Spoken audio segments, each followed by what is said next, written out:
ഇബ്രാഹിം നബിയുടെയും കുടുംബത്തിന്റെയും ത്യാഗോജ്വലമായ ജീവിതത്തിന്റെ സ്മരണ പുതുക്കി ഇസ്ലാം മതവിശ്വാസികൾ ബലിപെരുന്നാൾ ആഘോഷിച്ചു.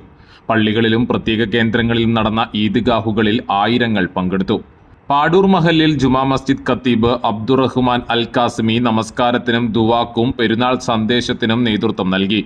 മരിച്ചവർക്കും രോഗികൾക്കും വേണ്ടി പ്രത്യേക പ്രാർത്ഥനയും നടന്നു. മധുര വിതരണവും ഉണ്ടായിരുന്നു. പരസ്പരം ഹസ്തദാനം ചെയ്തും കുടുംബാംഗങ്ങളുടെ വീടുകൾ സന്ദർശിച്ചും വിശ്വാസികൾ പെരുന്നാൾ ആഘോഷങ്ങളിൽ പങ്കാളികളായി.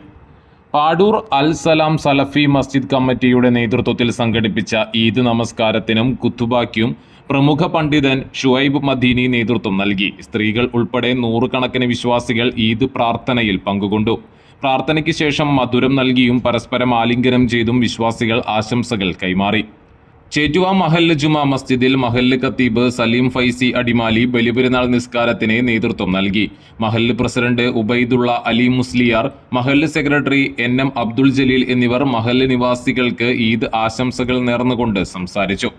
പാവറട്ടി ടൗൺ ജുമാ മസ്ജിദിൽ നടന്ന വലിയ പെരുന്നാൾ നമസ്കാരത്തിൽ നിരവധി വിശ്വാസികൾ പങ്കെടുത്തു. ഖത്തീബ് ഖാലിദ് സഹദി നമസ്കാരത്തിന് നേതൃത്വം നൽകി.